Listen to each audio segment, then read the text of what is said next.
안녕하세요. 기준입니다. 오늘은 그 부동산업 분야별 업무에 대해서 좀 설명드리겠습니다. 요즘에 그 부동산에 대해서 관심이 많으신데 그 부동산 업종에는 무엇이 있고 어떤 식으로 좀 수입을 받아가는지에 대해서 좀 설명을 드리겠습니다. 우선 그 이제 어떤 한 프로젝트가 있다고 가정을 했을 때 어떤 업체들이 참여를 해서 어떻게 좀 업무가 이루어지는지에 대해서 설명을 드릴게요. 우선 이렇게 토지가 있다고 가정을 하면 이 토지를 이제 매입을 해서 프로젝트의 주관이 되는 즉 사업 주체가 되는 이제 시행사가 있고요. 여기에 이제 그 설계를 한 다음에 나중에 이제 토지 잔금을 치르면서 신탁사와 계약을 합니다. 이후에 도급 계약을 하고요. 그러니까 이 도급 계약이라는 거는 시공사 외에 각종 이제 이 프로젝트를 하기 위해서 용역 계약을 좀 줘야 되는 업체들이 많습니다.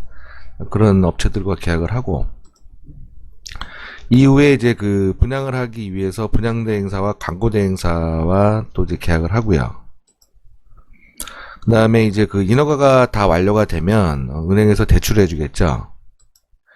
이후에 이제 분양을 하면서 분양대행사와 인력수급업체가 있습니다. 요런 그 인력수급업체라는 거는 그 이제 모델하우스에서 보면은 도우미 분들이라든가 그 다음에 뭐 주차 요원들, 기타 외부 그 안내 요원들이 있죠. 예, 그런 식으로 인력을 수급해주는 업체가 별도로 있습니다. 이런 업체는 이제 분양대행사와 별도로 또 계약을 하고요.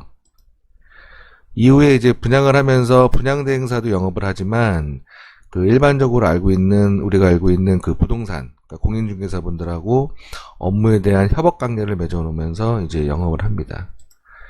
그러면서 이제 일반 소비자분들에게 아파트 공급을 하는 이런 구도로 이제 진행을 하는데 여기서 보통 이제 부동산 업에 만약에 진출을 한다. 그러면은 이렇게 표시되는 뭐 신탁사라든가 뭐 시공사라든가 시행사, 분양대행사, 그 다음에 인력수급업체, 그 다음에 이제 공인중개사 쪽으로 해가지고 보통 많이 진출을 하세요. 뭐 설계 같은 경우에는 거의 뭐 엔지니어링이라고 보시면 되겠죠. 그러니까는 뭐 그냥 부동산 관련된 거라고 좀 보기보다는 전문 기술적으로 좀 건축사로서 별도로 이것도 자격증을 따야 되기 때문에 부동산업에 진출해서 가는 거라고는 좀 별개라고 보시면 되고 은행도 마찬가지고 금융업으로 좀 봐야 되고 은행 같은 경우에는 광고대행사도 별도의 좀 업종으로 보셔야 됩니다. 자, 그래서 부동산업의 종류에 대해서 좀 이제 얘기를 하면 우선 그 LH는 공기업은 제외를 하고 이렇게 뭐 공인중개사부터 해가지고 분양대행사, 인력대행사, 시행사, 시공사, 신탁사, 부동산 컨설팅 업체, 토지매매 업체로 이렇게 좀 나눠진다고 보시면 되겠습니다. 자, 그러면 이런 업체에 대해서 좀 업종별 성향이 있는데 특징이 뭐냐면 개인사업자 성향이 좀 강합니다. 자, 이건 무슨 얘기냐면 거의 수수료로 그러니까 수수료로 생활을 하는 게 90% 이상 거의 100%라고 보시면 돼요. 기본급이 거의 없어요. 그러니까 그런 부분이 일단 공인중개사분들 같은 경우에도 뭐 중개사무소에서 이렇게 좀 비율대로 소속 공인중개사냐 뭐 직접 하냐에 따라서 좀 다르기 때문에 공인중개사와 뭐 분양대행사도 이제 아파트나 어떤 오피스텔이든 상가든 분양을 해서 거기에 대해서 수수료를 받아야지만 그 수수료 가지고 이제 이렇게 그 자기의 소득이 생기는 거겠죠.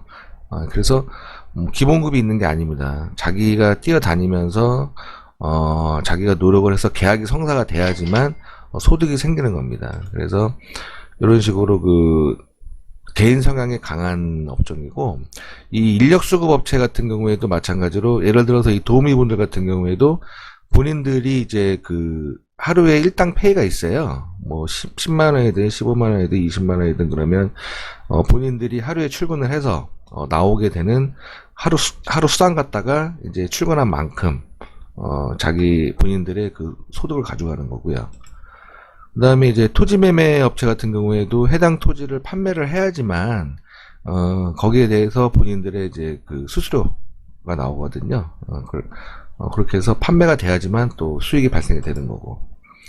그다음에 PM 업체 같은 경우에도 이제 PM 계약을 해서 그 PM이 그 성사가 돼야지만, 그러니까 성사라는 건 뭐냐면 단계별로 이제 뭐 은행섭이라든가 시공사섭이라든가 그 해당 프로젝트에 갖춰져 있는 업무가 성사가 됐을 때 단계적으로 나오는 부분이기 때문에 결국은 이런 부분도 계약이 완료가 돼야지만 돈이 나온다고 보시면 됩니다. 그래서 이 업종은 수수료 및 인센티브 비율이 굉장히 높아서 그냥 개인 사업자 성향이 강하다고 보시면 돼요. 그 다음에 이제 두 번째로 그 조직적 성향이 강하다는 거는 이제 뭐 실질적으로 회사를 얘기하는 거겠죠. 아니면 시행사라든가 뭐 시공사, 그 다음에 신탁사가 있는데 본 세 개의 업종은 이제 뭐 안정적인 급여 외에 별도로 인센티브가 있습니다. 그러니까 부동산 업종이긴 하지만 보통 부동산업이라는 게 다 영업이거든요. 따지고 보면은 뭐 계약을 써야지만 수익이 생기고, 그 다음에 이 회사 같은 경우에도 꾸준한 그 수주를 해야 됩니다. 시행사 같은 경우에는 그 좋은 땅 발굴을 꾸준하게 해야 되는 거고요. 시공사도 공사 수주를 해야 되는 거고, 신탁사도 마찬가지로 신탁 업무에 대한 영업 수주를 해야 되는 거거든요. 네, 근데 그런 부분에 대해서 수주를 했을 때 별도의 인센티브를 좀 주되, 기본적인 큰 조직이다 보니까 그래도 안정적인 급여는 지급을 받고 진행하는 그런 좀 특징이 있습니다. 자, 그래서 업종별 그 세부 업무에 대해서 좀 설명을 드리면, 우선 공인중개사는 해당 상품에 대해서 말 그대로 뭐 이제 중개를 하는 거죠. 아파트부터 뭐 오피스텔, 뭐 쭉 뭐 원룸, 사무실, 뭐 토지에 대해서도 이렇게 중개를 하는 건데, 공인중개사가 이거에 대한 중개 품목을 다 하긴 하지만 본인 그 중개사마다 그 장점, 그러니까 특징, 나는 이 물건을 잘해 라는 특징이 있습니다. 그러니까 예를 들면은 아파트 단지 내에 부동산에 들어가 있으면 그 부동산은 아파트 위주의 그 공인중개사 하는 거고요. 만약에 뭐 안산이나 뭐 시흥 쪽에 예를 들어서 그쪽에 공장 단지에 있는 부동산 같은 경우에는 아파트나 오피스텔 중개는 안 합니다. 공장만 하지. 이런 식으로 지역별로 공인중개사가 위치해 있는 거에 따라서 주력 그 중개 물건이 달라진다라고 보시면 되고, 그 다음에 이제 분양대행사 같은 경우에도 그 전문 분야가 있어요. 그러니까 뭐냐면 아파트를 전문적으로 하는 업체가 있고, 그러니까 주거랑 비주거로 나눠집니다.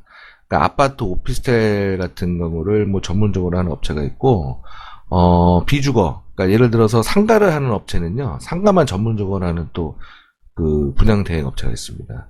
마찬가지로 영업 직원들도 갈라져요. 아파트만 하는 직원들이 있고, 뭐 상가나 뭐 이렇게 수익형 상품만 좀 이렇게 전문적으로 하는 또 영업팀들이 있고, 그래서 거기에 따라서 받아가는 뭐 실적금이라든가 수수료가 다르기 때문에 상품별로 그 전문성이 좀 차등된다라고 좀 보시면 됩니다. 그 다음에 그 이제 인력 대행 업체 같은 경우에는 이제 그 뭐 도우미 분들을 수급해 준다든가, 각종 이제 뭐 주차 요원이라든가 외부 마케팅 업체 마케팅 지원 인력을 수급해 주면서 거기에 대해서 쉽게 얘기하면 이제 그 일정 부분의 비용을 본인들이 가져가는 거죠. 그러니까 예를 들면은 그 영업 직원들 그 도우미 분 한 분이 그날 하루에 받는 일당이 뭐 15만 원이다. 그럼 업체가 뭐 한 1, 2만 원 가져가고 밑에 나머지 그 직원한테 내려주는 개념으로 해서 뭐 10명을 투입했다 그러면 뭐 하루에 뭐 20만 원 정도는 회사 몫이 되겠죠. 2만 원씩 만약에 뛴다 그러면.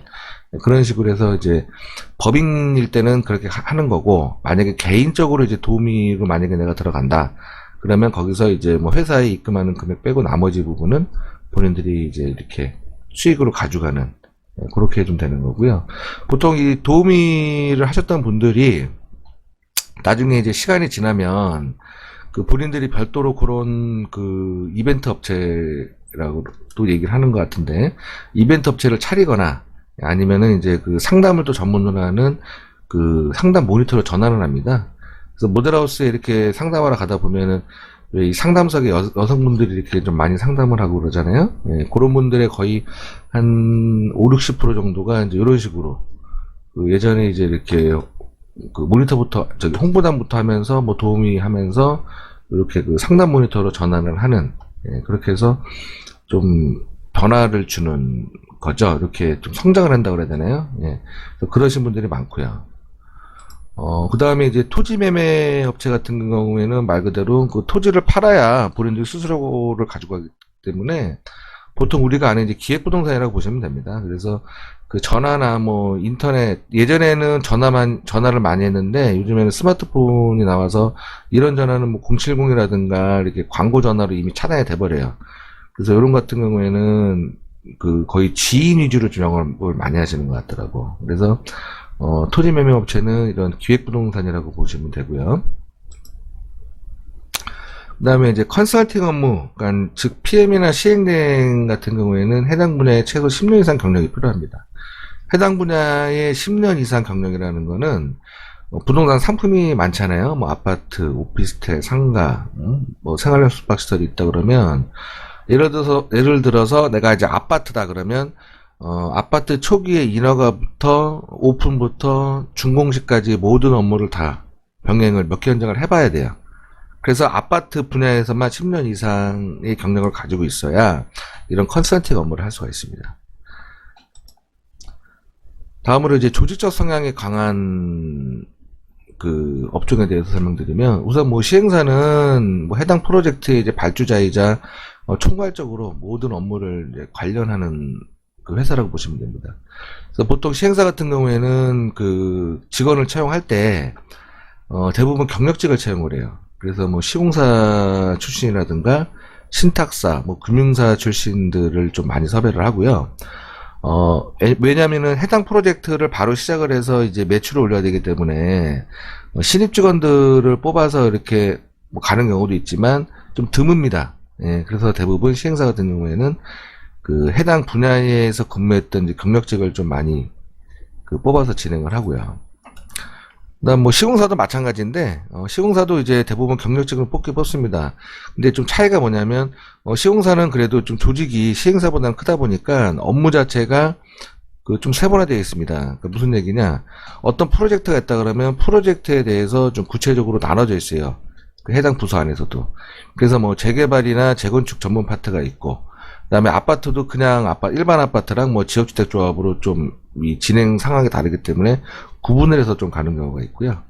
그다음에 이제 그 비주거 부분, 뭐 상가라든가 뭐 지식산업센터나 뭐 기타 이제 복합시설용으로 해가지고 그 개발 사업을 할 때 그거에 대한 또 전문 인력을 뭐 채용을 한다든가 그 분야만 특화된 그 부서 안에서도 그런 별도의 직원 조직이 갖춰져 있습니다. 그 다음에 이제 그 신탁사 같은 경우에는 말 그대로 이제 시행사와 시공사가 프로젝트를 진행을 할 때, 그러니까 위탁자의 재산을 그 소유권을 이전 받아가지고 중복 이후까지 다 이제 관리를 해주는 건데, 대부분 이제 그냥 일반 보통적으로 그 위탁자가 시행사거든요. 근데 이제 보편적으로 계약서에는 신탁사가 시행사가 나와 있습니다. 그 부분은 왜 그러냐면 위탁자의 재산을 그 소유권을 신탁사로 이제 이전을 받아가지고 수탁 관리 업무를 다 해서 그럽니다. 그래서 대부분 해당 프로젝트의 자금 관리 및 처분 업무를 다 진행을 하면서 복합 부동산 상품을 모든 걸 다 취급한다고 보시면 돼요. 신탁사는. 그래서 사실 신탁사 쪽이 좀 급여가 세고요. 그다음에 신탁사 같은 경우에는 100% 부동산업이라기보다는 부동산 금융업이라고 좀 이렇게 얘기해 드리고 싶고, 신탁사에서 근무하시는 분들이 이제 대부분 좀 많이 더 알아요. 왜냐면은, 시행사에서도 예를 들어서 뭐 상가만 전문적으로 하는 시행사라 그러면은 상가만 특화가 되어 있는 건데, 신탁 같은 경우에는 상가든 뭐 토지든 아파트든 뭐 오피스텔이든 모든 업무를 다 관여하다 보니까 그만큼 경험이 많겠죠. 그래서 신탁사 출신들을 뭐 금융권이라든가 뭐 시공사에서도 많이 좀 선호를 합니다. 시행사에서도 마찬가지고요. 자, 그래서 마지막으로 그 부동산업 진출할 때 이제 주의사항을 잠깐 말씀드리면, 우선은 그 큰 돈이 이렇게 좀 왔다 갔다 순환하는 만큼 사실 좀 사기꾼들이 많습니다. 그래서 우선 사람들을 좀 조심해야 되고요. 그 다음에 이제 첫 회사가 굉장히 중요해요. 첫 회사나 단체가 중요하기 때문에 업무를 그 체계적으로 좀 배울 수 있는 좀 회사에 들어가는 게 좋고, 그 다음에 이제 분야별 업무별로 그 전문 분야가 좀 다르기 때문에 본인이 그 진행하는 프로젝트가 어떤 프로젝트인지 뭐 주거냐 비주거냐에 따라서 해당 프로젝트를 진행을 하면서, 그러니까 그 얘기는 뭐냐면 그 회사의 특징이 있겠죠. 회사든 뭐 중개사든 따로 분양대행사든, 그래서 해당의 상품에 대해서 최소 5년 이상 경험을 하면서 좀 전문 지식을 많이 쌓아야 됩니다. 그래서 결론은 부동산 개발 사업이라는 거는 그 무에서 유를 창조하는 거기 때문에, 그러니까 이 얘기는 뭔 얘기냐면 아무것도 없잖아요, 땅에. 예, 아무것도 없는 땅에다가 건물을 짓고 이제 사람들을 지켜시킬 수 있는 하나의 생활권을 창조하는 거기 때문에 결국은 이런 부분은 다 사람이 하는 겁니다. 예, 그래서 그 사람이 좀 재산이다. 예, 그래서 이 부동산업은 인간관계가 굉장히 중요합니다. 그래서 그 이 프로젝트를 하나 하다 보면은 굉장히 광범위해요, 업무라는 게. 뭐 인허가 업무부터 하여튼간 굉장히 많은 사람들이 이렇게 좀 참여를 하다 보니까 혼자 처리할 수가 없어요. 그래서 파트별로 그 전문 인력들 관리도 필요하고, 그런 전문 인력들이 모여가지고 하나의 이 프로젝트가 성공하기 때문에 이 업무를 하면서 내 주변 이제 그 뭐 동료들과도 인간관계를 좀 잘해야 되고, 관련된 업체하고도 좀 잘 이렇게 융합해가지고 업무를 잘 끝낼 수 있어야 하는, 예, 그래서 신뢰가 좀 중요하고 인간관계가 가장 중요하다. 예, 그렇게 좀 말씀드리겠습니다. 이상 마치겠습니다. 감사합니다.